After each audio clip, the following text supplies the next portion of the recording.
Talking Health with Tanya, and we want to just give all praises to the Most High, who has given us the prescription for life, for living, for health. He does heal, but His will is that we be in health, as the Apostle Shaul said, and that's Saul, who we call Paul, but there's no evidence that his name was ever changed. So he said, I wish above all things that you prosper and be in health, even as your soul prospers. And in that statement, there is a key principle.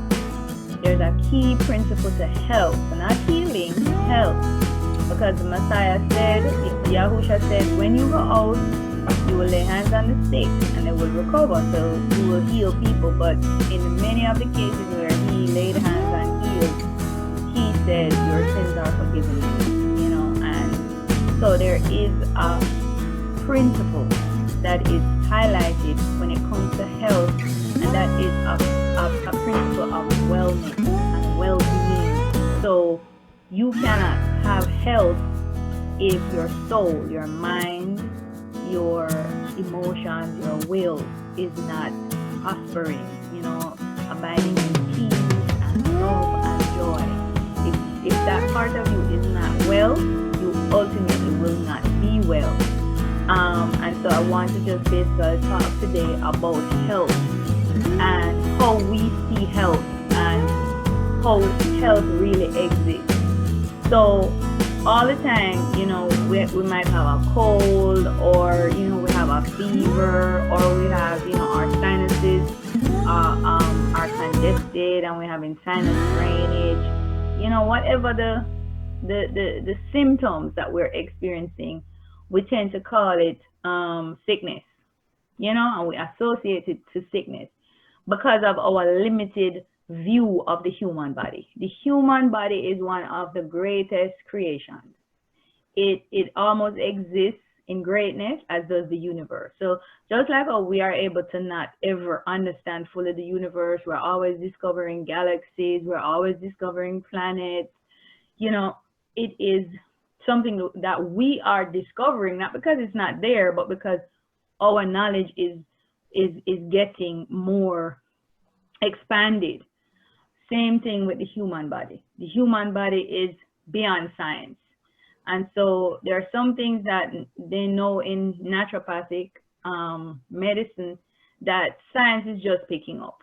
And so that's one of the things. There is a key principle. And you have places like Harvard, places like the Mayo Clinic have done studies on, issues of mental, thinking, emotional states, stress, trauma, and the impact that it has on health. And so Shaul was saying in his letter that I wish above all things that you prosper and be in health, even as your soul prospers. So for you to prosper, you have to be healthy.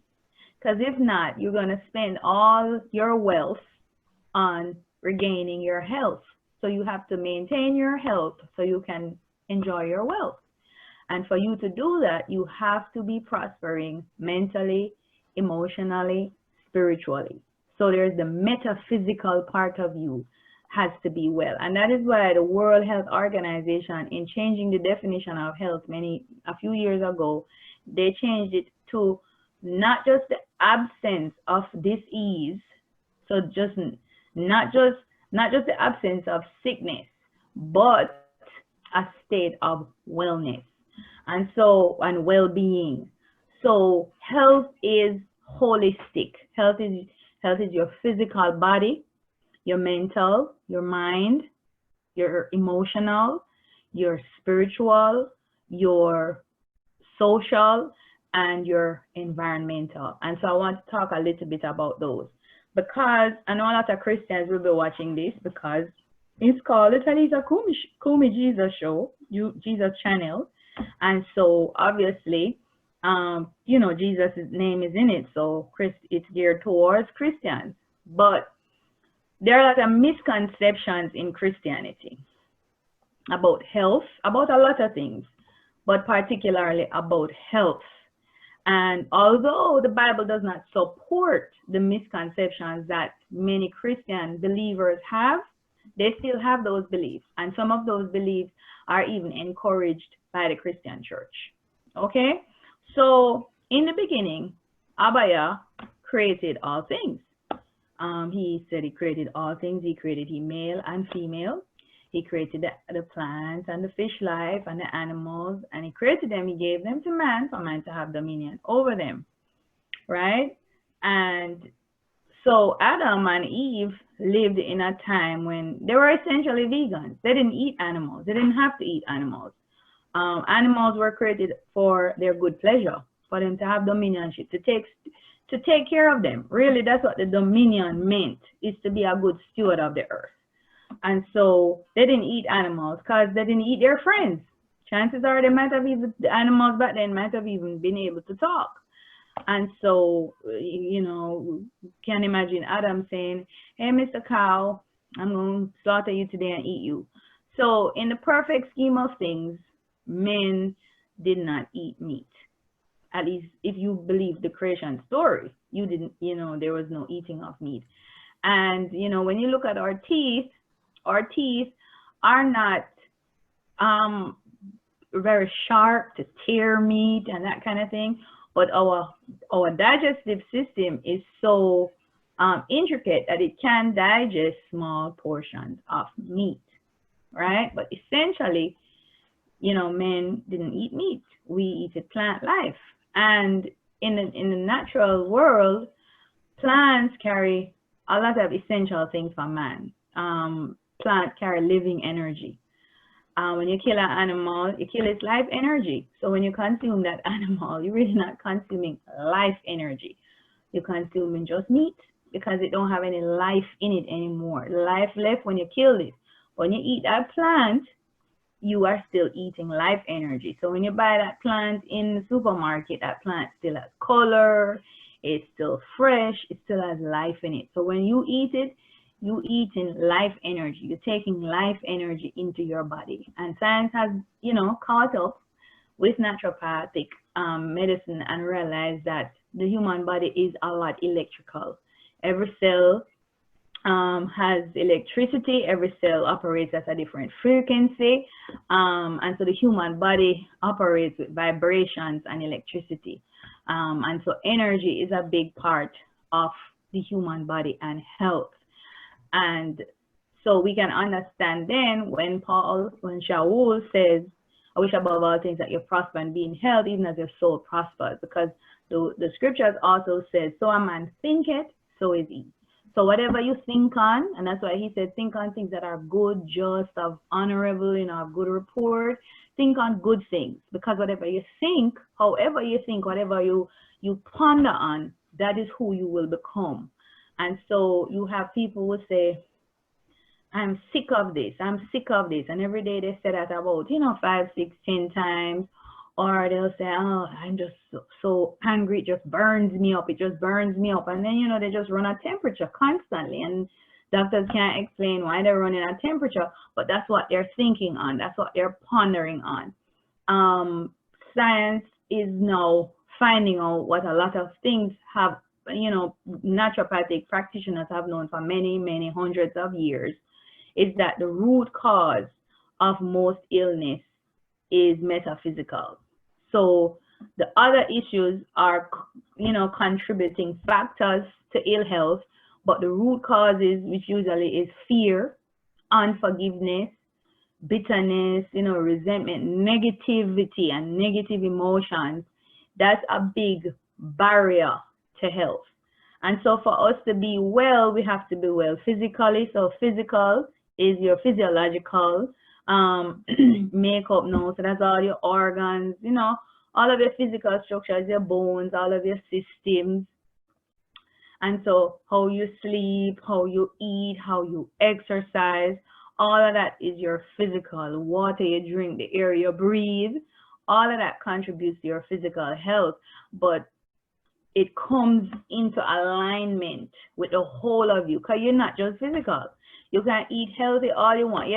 There was a girl in Jamaica running in the cancer race, the marathon thing, and she just dropped dead and died. She was very healthy, always running these things. One day she just dropped dead and died. Yes, You know, yeah. we're saying, how is this possible? You know, she's healthy, she eats healthy, but at the same time, you know, she was doing this thing that she always does, and then she dropped dead and died because health is holistic. And so I was diagnosed with cancer, very aggressive cancer, and the cancer was very easy to get rid of. You know, like within 6 to 8 months, the cancer was gone. Despite there was some metastasis in my lymph nodes in my upper body region, you know, still it was easy. Herbs, detoxing, diet change, got rid of the cancer. Like that was not the hard part. But for me, the hardest part was regaining my immune system, regaining life, because I had a shattered immune system since I was a child from taking vaccines. I'd been, you know, one of the few people who have bad reactions, lost my hair, started to have a lot of parasites, worms. I mean, I had worms coming up my back end as a child. I had all kind of gastric intestinal issues, tons, like my lymphatic system went haywire. They had to take out my tonsils, my adenoid, you know, everything. So my body erupted when I started to be exposed to vaccines. And my parents didn't think they had a choice. And they didn't know, and nobody knew back then. So there was a whole generation of friends. I remember I was in the hospital. I had like 3 classmates in the hospital at the same time, taking out their tonsils as well. So I had this cancer, and the cancer went. Like I said, 6, 8 months, the cancer gone. Cancer not hard to get rid of, you know, but my immune system would not come back. And I eventually met with an integrative doctor who was an oncological specialist. And you know, he wrote a prescription, and the prescription was forgive yourself, and that had been something I had been working on for about a year. um, you know, because it's easy to forgive other people, but sometimes we end up in certain situations, certain marriages, you know, certain relationships. Usually, that you know, that's my big challenge. Um, you know, it's hard to forgive yourself. You feel like you know you make a mess of your life, all of that, and so unforgiveness was at the foundation, and that was suppressing my immune system. And so I had developed some creative visualization activities back in my secular work, and I used those to help me, along with doing some therapy, to get me to get over the past, deal with some trauma, and then coupled with another physical therapy, my immune system started to breathe life. um, and that's after being shattered for decades. So health is not just about physical wellness. It is about mental wellness, what you're thinking on, what you're pondering on. Then it is about your emotional state. The, you know, emotions come from our mental experiences, and then we take ownership sometime of these emotions. And so people that are having, you know, severe illness like cancers, you know, they're very frustrated because it's a very stressful experience, and it is easy for them to give up. I remember I had somebody I was offering support to. She had leukemia, and this was an incurable leukemia, ATL leukemia, where if you didn't catch it when the person was 18, usually they wouldn't survive. And she was at this point maybe 24, 26, thereabout. And she had it for a couple of years and recommending certain treatments. She took the treatments, and the cancer actually left. Like the cancer, she actually was cured from leukemia, but the damage that leukemia had done to her body, she had lost so much weight. You know, she was disfigured. And it was very emotionally painful for her when, you know, I visited the hospital at one point before her death. She would close her eyes when other people came, and she would squeeze my hand. And I knew what she was feeling because I remember when I had lost a lot of weight from 160 almost to 109 pounds. And a lot of the comments where I looked like I was dying. and I would see it in people's eyes. You know, people would tell me with their eyes that they thought I was dying. And so I knew what she was going through, and she gave up. And that's what killed her. Cancer actually didn't kill her. She didn't have any cancer in her body to kill her. She had viable systems. Her organs were working, digestion, everything was working. But she did not have the mental and emotional strength to heal. And so the mental and the emotional wellness is very important, because it's almost as if you see, we were created first spiritual, then we came into the earth realm, we became mental and emotional with a physical body. So we pay attention to the physical body a lot, but what is happening in the physical body is really just a reflection of what is happening in the spiritual and the metaphysical parts of us. That's just a reflection.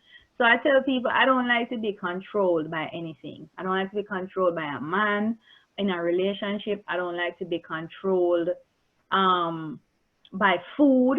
I used to love cheesecake so much, right? And I stopped eating cheesecake because I said, no, I love cheesecake too much. I would spend my last dollar on cheesecake.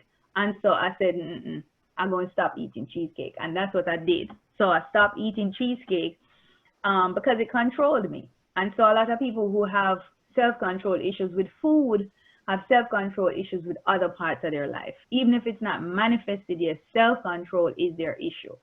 And so for people to heal, and I remember visiting with a leading, one of the top leading oncologists in the Caribbean, in Jamaica. She works at a palliative clinic and also does work at Kingston Public Hospital. After I'd refused conventional treatment, I went to, a friend recommended that I go, and so I went, and she went through the song and dance that when you refuse conventional treatment, people refuse, and then they come back and they have tumors all over them and then dying, and she's never seen where alternative medicine heals anybody and nobody has been cured from it and blah blah blah. She went into this big long thing, right?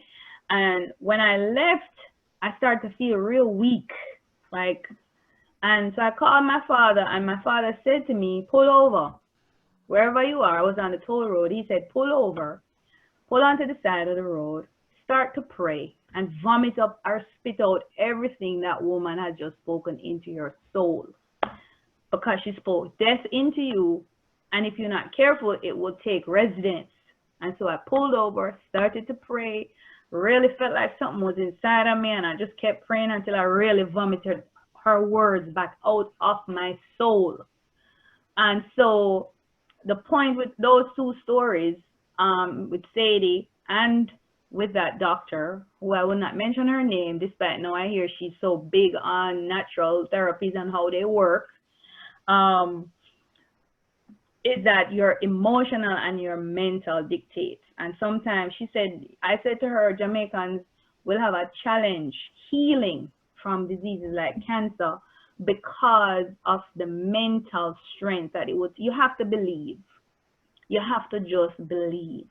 And I tell people, the same faith that it takes is to lay down in that hospital bed and say, oh, Father Abaya, I am ready to go. I am ready to go, with the same energy and faith and strength that it takes you to say that you're ready to go. You could have said you're ready to stay and stay.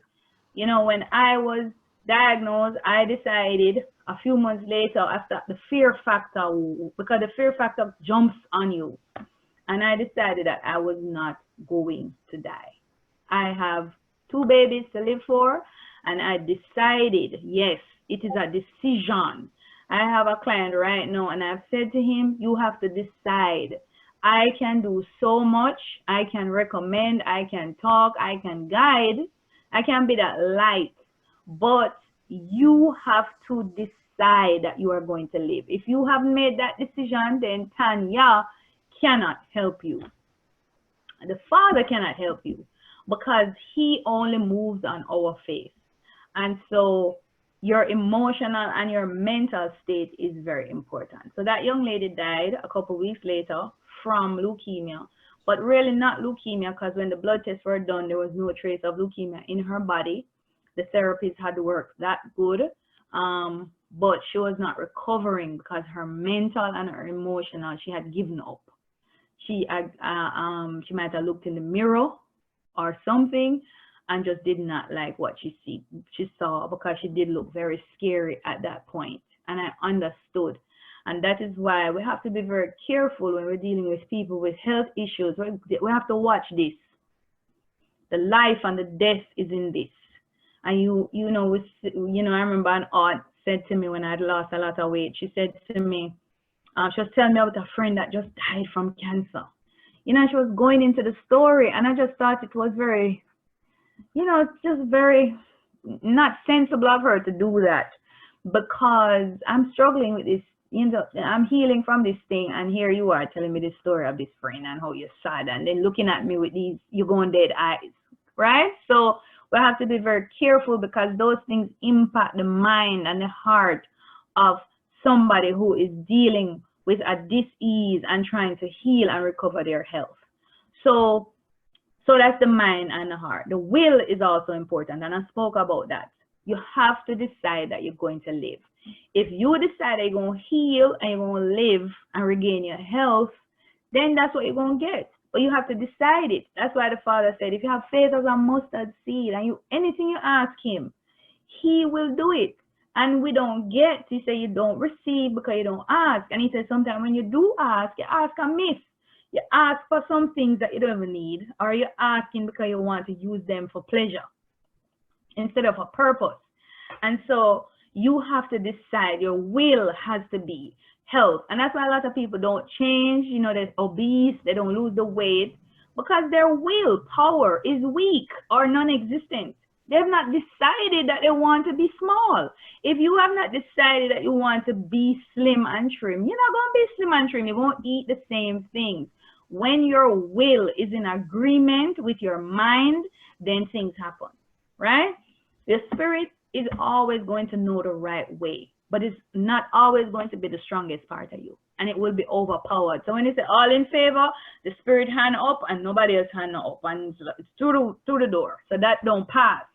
So your will has to also be in a state of positive decision. So those parts have to be well. There has to be well-being. You have to be, you can't be negative. And that's why my life has changed a lot. I don't hang around negative people. I don't try to harbor negative things. If, I'm going through a stressful period, I try to go to my bed early, sleep, pray, talk to certain types of people who are going to bring you away from a certain mindset and certain emotional states. Avoid toxic people. I just avoid them, not because they're stronger than me, but because I don't want to be rude, and they can't accept my plainness at this point in life.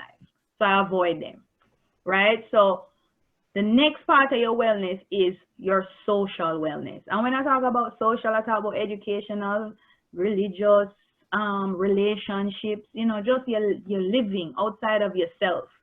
And you need healthy relationships. And that's why you find a lot of people diagnosed with cancer. They release some things. You see that they exit certain unhealthy relationships. They have to leave jobs. Like I've had friends that, they have severe cancers at very high levels, and they want to go back to the jobs. You cannot go back to working 16 hours a week. So my eyes look tired now, because I've been working a little bit too much over the past couple of weeks. And I have to catch up back on my sleep, because sleep is a trigger for me, right? Sleep was the final nail in getting my immune system to work, because I was an insomniac my whole life. I didn't go to my bed before 2 o'clock, but when I slept, sometimes I could sleep 3 days. I had a sleep issue, I had a melatonin deficiency issue, and so sleep is very important. When I don't get enough sleep now, I get headaches. When I don't drink enough water, I get headaches. So my body, people say, I don't want to be healthy like you because you're so sensitive. I'm not sensitive. My body has a voice. So before, my body could take all the junk and it didn't have a voice, so I didn't listen to it. So even if it spoke, I wouldn't listen. Right? So when it was holding all of that fat and the breasts were this big and all the men thought it was, wow, they didn't know it was some sick breasts. That's why they were so big and juicy. And the body was bigger because the body was not well and it was storing fat. That's sometimes a sign of disease because you want to know what's stored in that fat. That's the body's mechanism to protect itself. Just like you run a fever when you come in contact with a virus, because that's the body's natural mechanism to protect itself. Everything, most of the things we call sickness is actually not sickness. It's the body naturally doing its job. And so whenever we take any medication like insulin for any extended period, it does the body harm because it takes away the body's natural ability to do what it was created to do. So if you want to get well from any disease, what you have to do is create the proper conditions, the proper physical, mental, emotional, social, spiritual, environmental conditions for the body to exist in a state of wellness, and then the body will do what it does. So everybody's afraid of COVID-19 and talking about COVID, and COVID-19 is serious because it does not fit the normal typology of a virus. People speculate it's not a virus. Some scientists say it's a bacteria. Some scientists say it's a viral bacteria because it's a respiratory. It's a damp virus, a virus that affects damp areas, but it's existing in heat climates. Like now, it's surging in Texas. It's surging in Florida.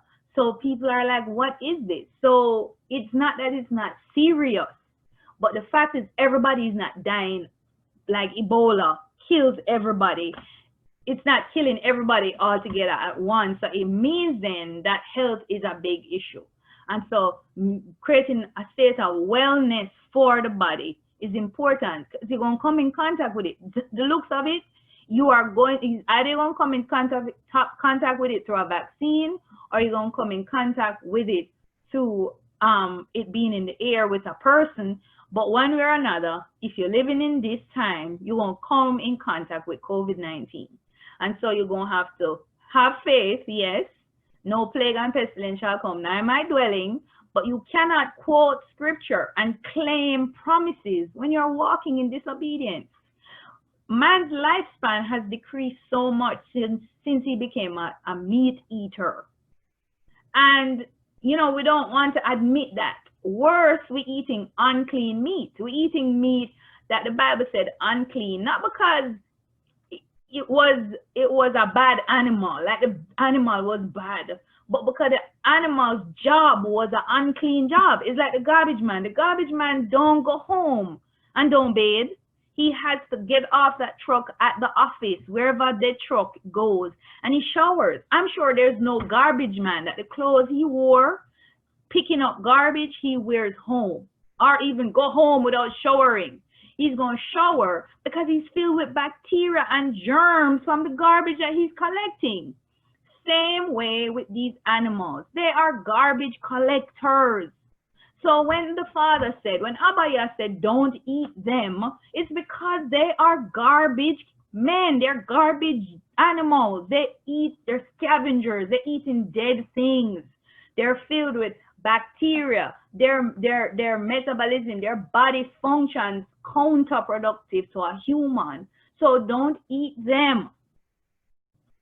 So we don't obey those scriptures, and we somehow believe that the Messiah came and we don't have to do none of that. But guess what? The pig still functions how it functioned before the Messiah. The pig has not changed its function, right? Gravity still functions the same way it functioned before the Messiah.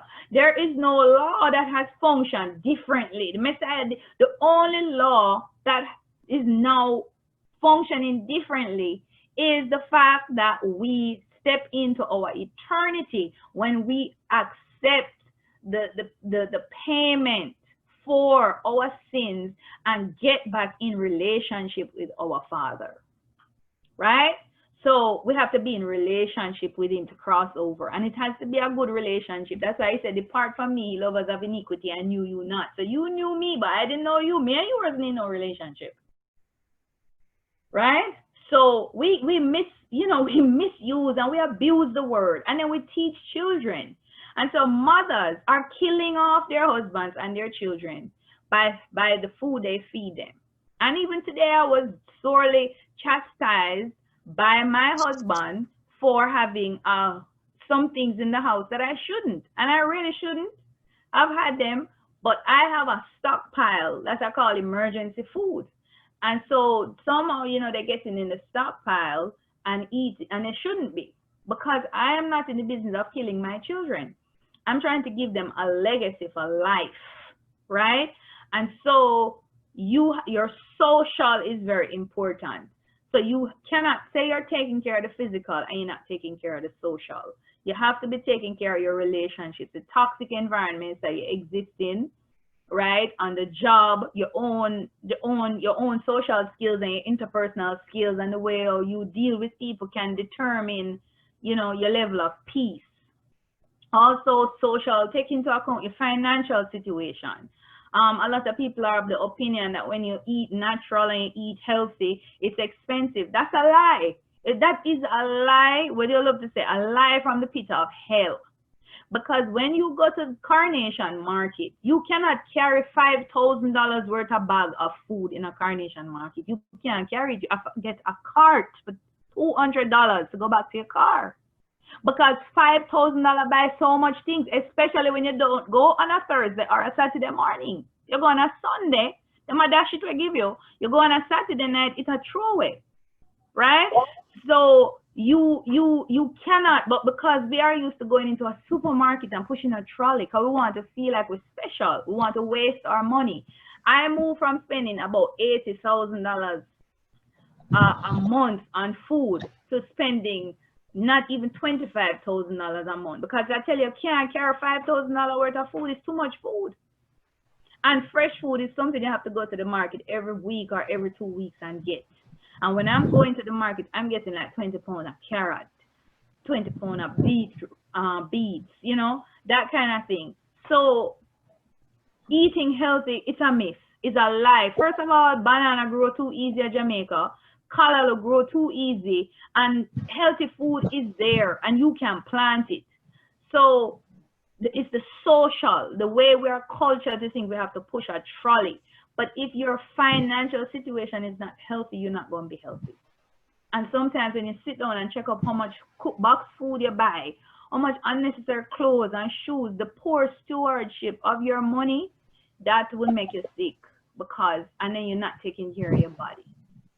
So that's the I haven't been counting physical, mental, emotional, social, spiritual. And spiritual, I like to put everything in spiritual. I don't want spiritual to be one part. I want every part to go into spiritual, because we were first spiritual creatures.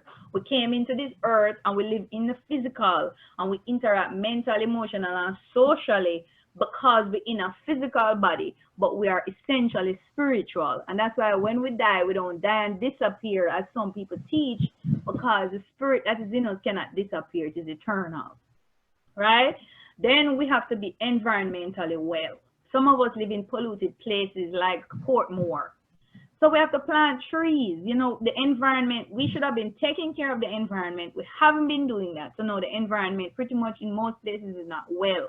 So you have to make your environment well. You have to plant a lot of flowers, plant a lot of trees, as much as you can. Have plants around you. Have an animal here and there, because they're all a part of the environment. Some of us will have to relocate to healthier environments, because the environments we live in it's not clean, it's not well. It will not, people who have respiratory issues can't live in Portmore. You just can't live in Portmore. It don't matter what nobody say. You cannot have respiratory issues and live in Portmore. You can't live in Corville. You can't live near Riverton.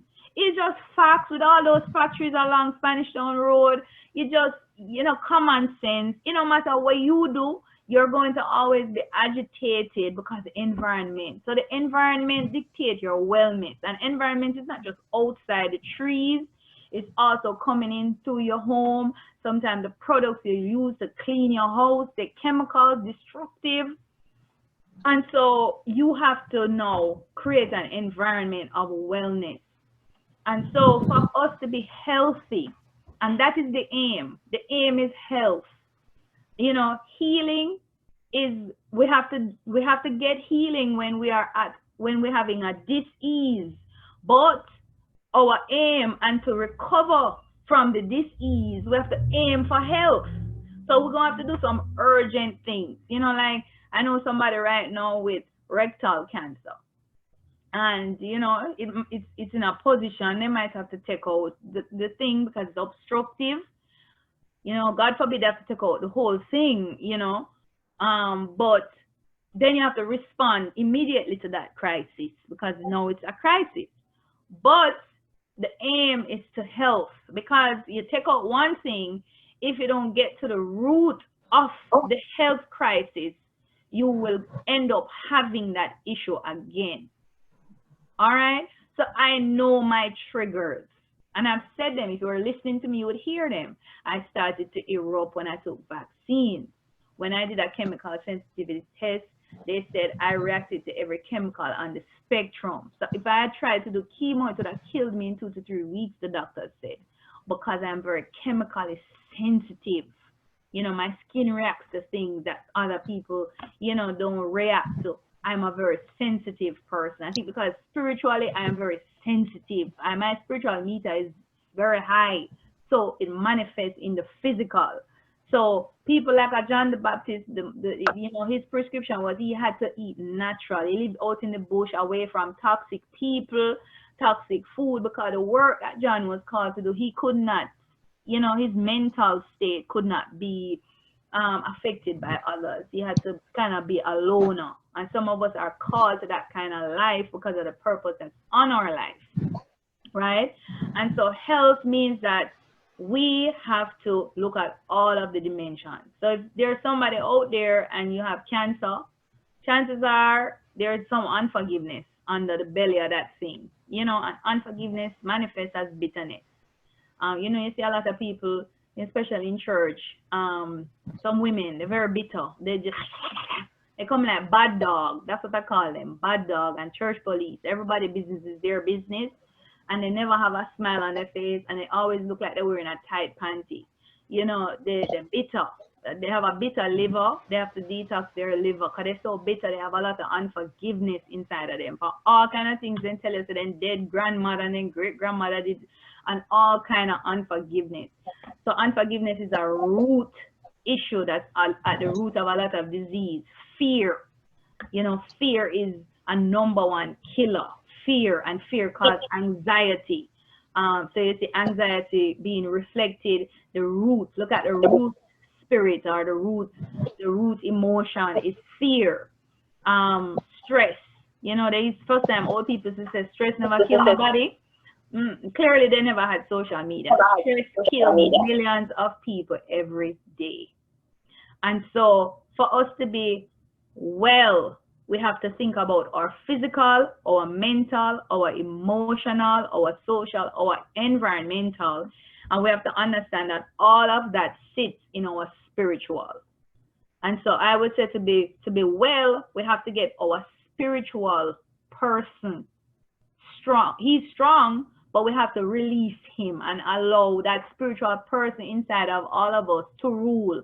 Because the spirit knows everything from the end to the beginning. The spirit is a part of you that's connected to your father. And so the spirit can offer guidance. You know, a lot of times the spirit give you guidance through the Ruach HaKodesh, of course, that you get the knowledge later. It's like long after you learn that and you say, oh, but I didn't know that because the spirit did lead me.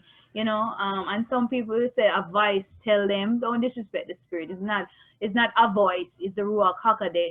It's the abiding presence of the Father that's on the earth, that dwells with us, that empowers us and gives us added support on this journey of eternity. So I wanted to set the foundation for that. And I cannot emphasize anymore. And I like to do it, you know, emphasize it to Christians. You cannot say that you embrace the word and you take certain scriptures, and it's not your fault. You were taught that from you were a child. Somebody you take one scripture, right, and you own it, but then there are sometimes a million other scriptures that go against that one scripture that you took, you know, and you own that scripture. So not because somebody told you that, yeah, you can't eat anything. Yeah. And the human body is powerful. It can digest. Jordan, come from behind me. It can digest everything, but in smaller portions. So I'm not saying the person who eat meat, no, but in smaller portions. And when you think about meat today and what they have done to these animals, when you see these cows with muscles like they're bodybuilders, right? When you put a hole in a cow permanently, you know what you do to that cow? That cow is constantly inflamed. You know what that cow gonna produce? Mucus. And so that milk is going to be filled with mucus because that cow is suffering from constant inflammation from that big old hole in his stomach, right? So the things that we do to meat. People say to me, oh, but Tanya, a lot of the pigs, they grow on farms, and so they don't eat dead animals.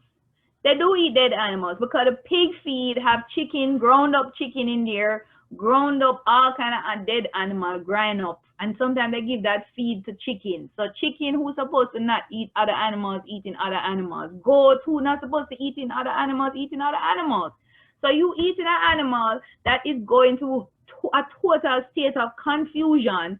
When you that animal also have a metaphysical part of him. And that's why the Hebrews, they did bioagriculture, and they raise the animals a certain way, and they kind of, it sounds ridiculous, but when they're killing the animal, they kill the animal happy. So all of that stress is not reflected in the animal that you're eating, and they drain the blood, they make sure all the blood was drained. They did certain things that were healthy practices, but were also spiritual practices too.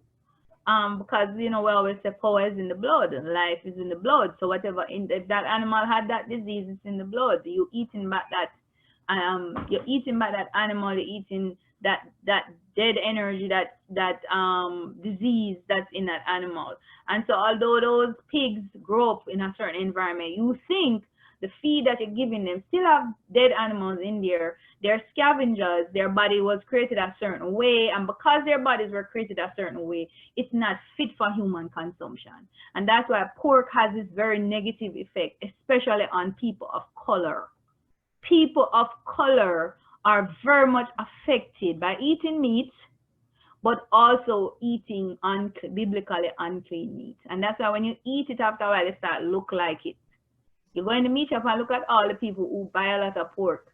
They look like the pork that they're buying, because that's what they're eating. It's a Tanya, can I ask a question? Yes. So I just want to summarize all of that, as that is what health is. Health is not just physical health. If you do that, you're not healthy. And in the twinkling of an eye, you see these people drop down, have heart attack, all kind of things, and they were so healthy because there's the whole person has to be considered. And that's what I do when I work with people. I consider the whole person. I would go down to the root cause of this disease, not the symptom that the body usually is defending itself with, but we go down and say, why is the body projecting this defense? What is it that is causing the body to project this defense? Every symptom of COVID-19 is a defense mechanism of the body. Why is the body defending itself in this way? And then how can we support that defense? All right? And avoid what is causing it to have to defend itself. So it's a dual response. Yes, Janora. Okay, thanks. You have given us a lot of stuff to think on, and I tell you, I know you can go all night with this. Oh, yes. And encyclopedia. Yes, I know.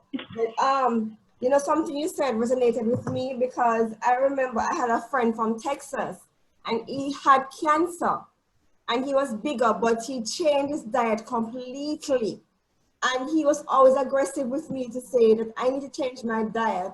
And I started, because I recognized that I had a lump in my breast. I was saying that you did, but I didn't say anything, so I didn't want to pressure you or anything.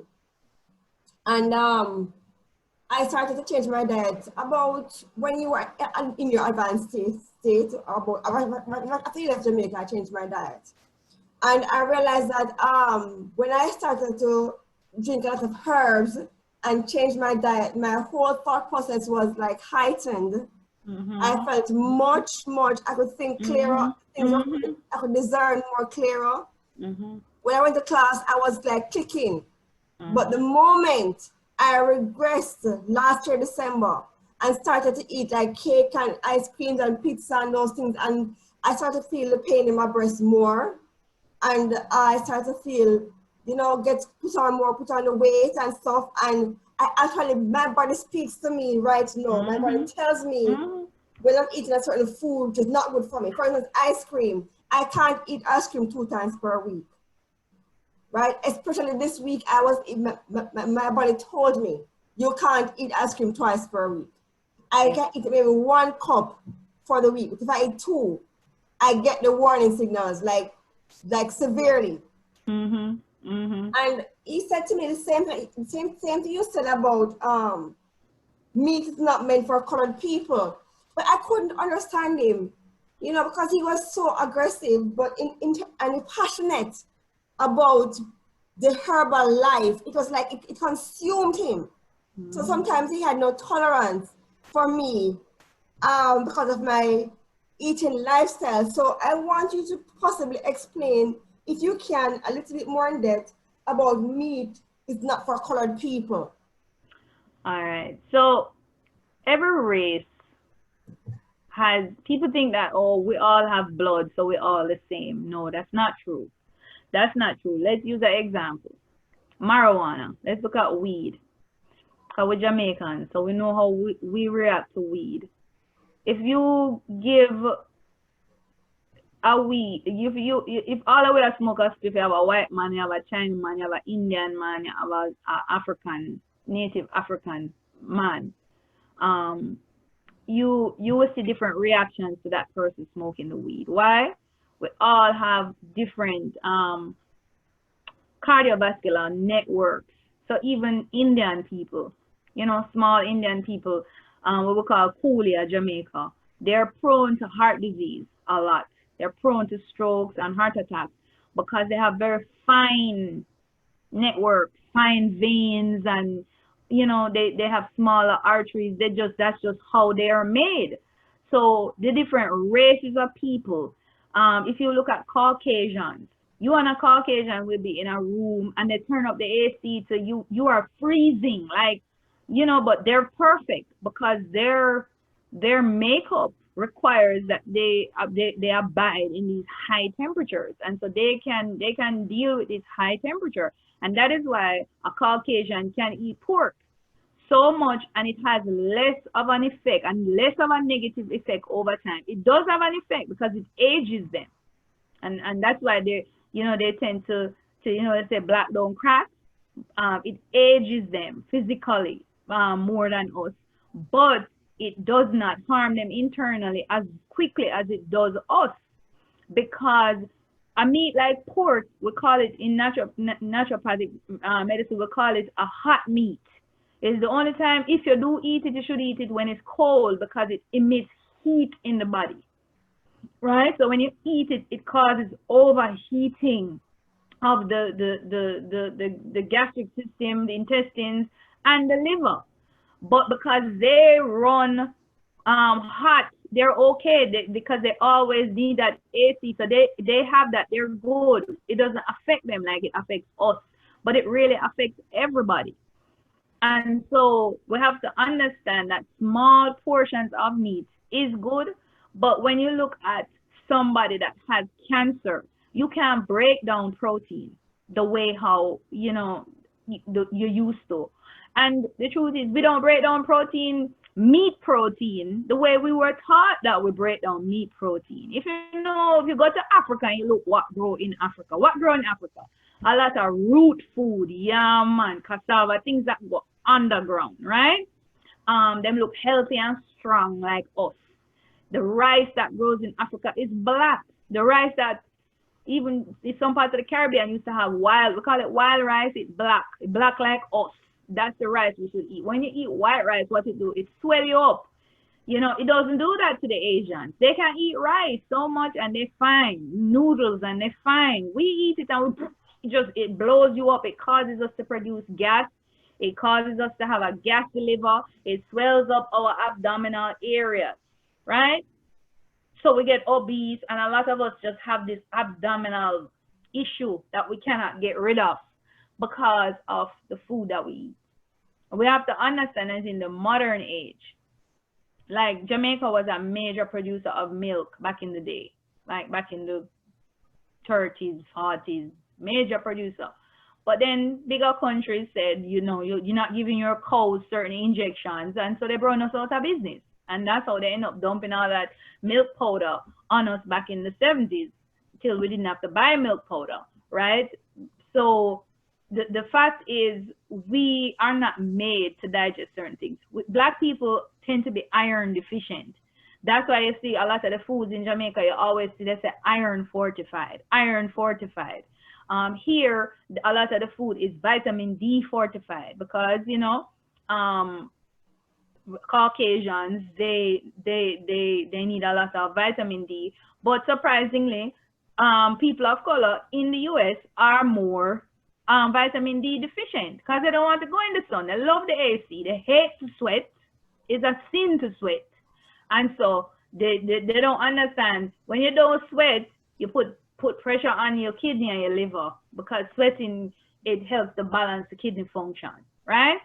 And so a lot of the things that we eat, we shouldn't be eating, and we shouldn't be eating so much of it. We need green leafy vegetables. We need to eat like our native land because we have a land that we were native to. And that's why in Jamaica, a lot of the slaves brought a certain mentality. So people in the US, they like the jerk chicken and the jerk pork and the curry goat, and not even the curry goat. They like the curry chicken. But they don't like much other Jamaican food unless they come to Jamaica because they can't understand what is this boiled pumpkin and boiled green banana. Who does that? Like banana is only eaten as a ripe banana. It's only a fruit. They don't understand certain things. Steamed cabbage, boiled cabbage, not even steamed, but boiled cabbage. Some of the food we eat because the slaves in Jamaica had a certain liberty to plant certain things that were carried over. They were able to, and some of the things were there, and they were able to cultivate some of the things that were similar to what they were used to in Africa. And so we are very close. We have a very good diet. Jamaicans have a very good diet if they would eat Jamaican. Cut down some of the rice though, and some of the dumpling, but a lot of the grown provisions that we eat and how our grandparents, and that's why our grandparents lived so long because of how they used to eat. We don't eat like that anymore. We're not having the herbs. Every 3 months you used to get wash out. People don't do that anymore. My kids had some issues, some reactions. So they had vaccines and then they had some reactions. And, I gave them a mix of herbs and it could dry them right up, So meat can be eaten, but we have to understand too much protein, meat protein, is not good for the body as how we were taught. And especially when people have debilitating illness like cancer and diabetes and certain things, meat, even men with prostate issues, red meat and alcohol are two proven triggers to a high PSA. So we have to be careful in our consumption, and people will turn around and use scripture to back up. But if you would study the genesis of the scripture and who it was being written to and all of that, you would see that the scripture said nothing like you have translated it to mean. And so the Levitical law is a law that was given to help to keep us healthy. It's all about us and keeping us healthy. So I hope that kind of answers the question. Okay, I'm satisfied. I am okay with that answer. The other question I wanted to ask you, which has been weighing on my mind, can you give us some of the meals you had prepared when you were diagnosed with cancer? I remember I came to look for you once, and you blended callaloo. Yeah.